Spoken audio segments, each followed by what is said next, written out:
Part 2 of the Cambridge PET Speaking Test.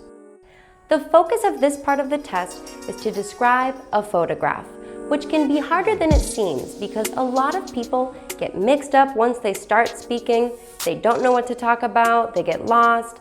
And so today, we're going to talk about some ways to stay on track during this part of the exam. So my first tip is to use what I like to call fallback structures. These are structures or phrases or sentences that you've said over and over and over again so that when you're in the exam and you say it, it sounds really natural, really fluid, really relaxed.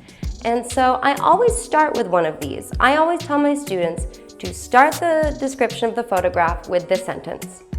In this photograph, I can see, or in this photograph, we can see, and then just a quick summary of what you're looking at. Usually it's the people and what they're doing, just generally.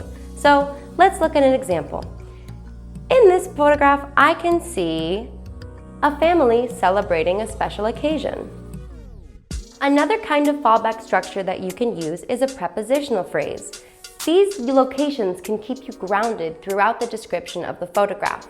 Let's look at some examples.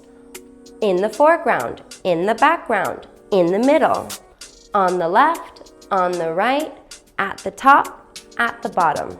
Let's use some of these in a sentence. So we're looking at our photograph of the family again, and I could say, in the foreground, I see two young people hiding gifts behind their back. Or I could say, in the background, I can see a garden. Or in the middle, I see that there is a family having breakfast. Using prepositional phrases and other fallback structures can help you feel secure during the exam, especially in this part, because at least you'll know part of what you're going to say. So I highly recommend getting really comfortable with these kinds of structures before you take the exam. Tip number 3 is do not just list what you see. That is not what this task is about. They're looking for your ability to describe something, not just say, there is a this, I see a that, there are two of these, there is a that.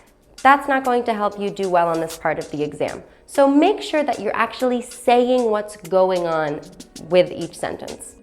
Now let's practice what we've learned. Pause the video and try the exercises on the screen.